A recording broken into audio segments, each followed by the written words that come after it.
Какво става, уважаеми зрители? Аз съм Снежо Георгиев и добре дошли в тази нова поредица. Да си поговорим за музика. Сега сигурно се питате, ама чакай сега, защо избра музика, тъй като има толкова много теми? Ти дори нямаш нито една песен в твоя канал. Да, така е. Все още нямам. Но това не означава, че няма да има песни. Избрах музиката, тъй като музиката означава много за мен. А коя музика по-точно? Метал. В тази поредица не само, че ще чуете историите на самите групи, но също така ще научите и от кога започнах аз да ги слушам и точно как ги открих. За първи епизод на тази поредица съм ви подготвил Linkin Park. Тази група означава адски много за мен. Била е с мен през цялото ми детство. Бях едва втори клас, когато ги открих. Но разбира се, това не е групата, за която започнах да слушам такава музика. Групата е съвсем различна, затова моля, абонирайте за този YouTube канал, за да разберете коя е групата, която ме надъха да слушам тая музика и да продължавам напред с другите останали групи. Linkin Park, група, която е създадена през 1996 година, като главната им цел е била да създават нещо между рап и рок. New Metal, за да сме по-точни. Бях само на 8, когато открих ето тази песен в моя стар компютър. In the End, мисля, че се казваше песента. Минаха толкова много години.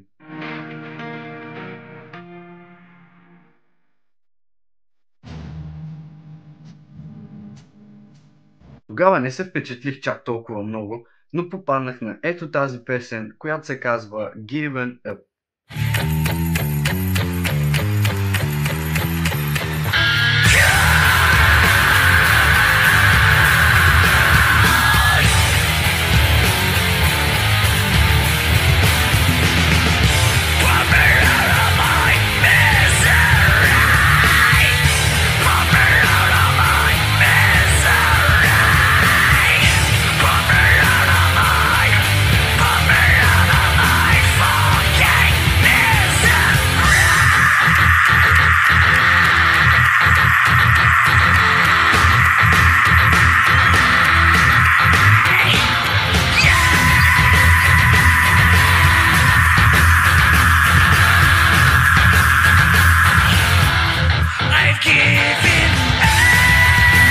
Само като чух ето този скрим, това викане, тая енергия, си казах, брат, това е най-яката метал група ever.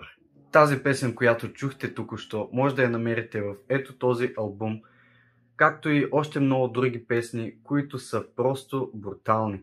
Ето някои по-близки кадри от самия албум. Групата има на 30 или 40 албума, но най-продаваният и най-популярният албум е ето този.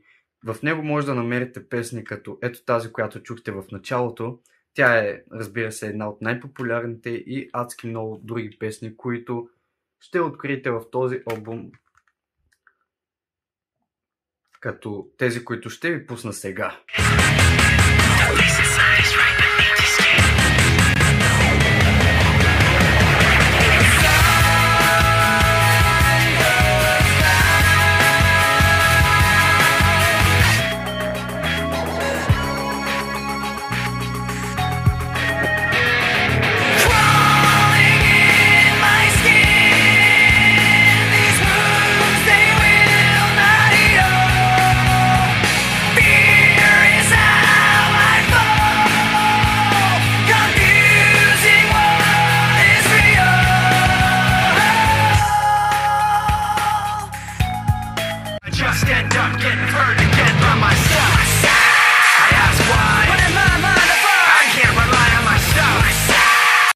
Нещо, което забравих да спомена е, че този албум тук има лимитирано издание.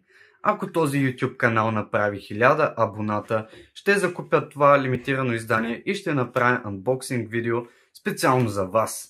Членове в групата Роб Бърдън, Филип Делсън, Майк Шинода и разбира се най-великият вокалист из целия свят, поне за мен, Честър Бенингтън. Много добре си спомням денят, в който Честър Бенингтън почина.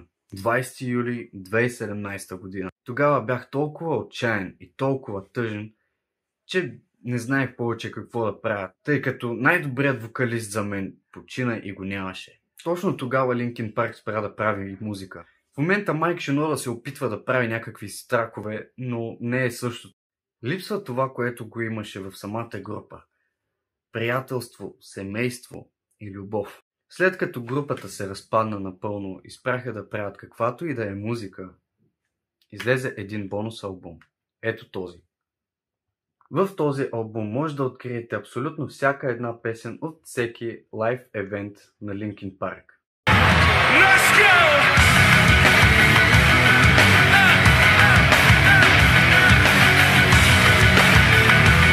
Sing this shit with us, y'all, come on! Sometimes I need to remember just to breathe. Sometimes I need you to stay away from me. Sometimes I... Yeah! That's fantastic. Thank you guys very much for your support. We love you too. Let's go!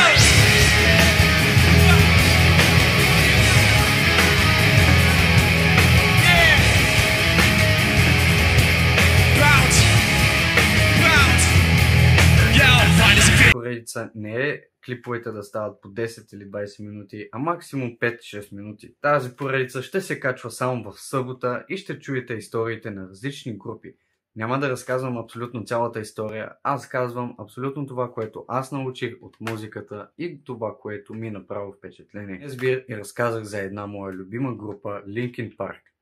Това е една доста уникална и добра група, която ще си остане винаги една от най-добрите за мен. Именно и заради това е първият клип на тази поредица. Може да напишете отдолу в коментарите вашата любима група. Може да я направи на нея някоя поредица, пък е много вероятно и да я знам. Ще се видим отново в следващата събота с някоя нова група. Аз бях Снежов Георгиев. Ще се видим утре или в някой друг ден. Чао, чао от мен.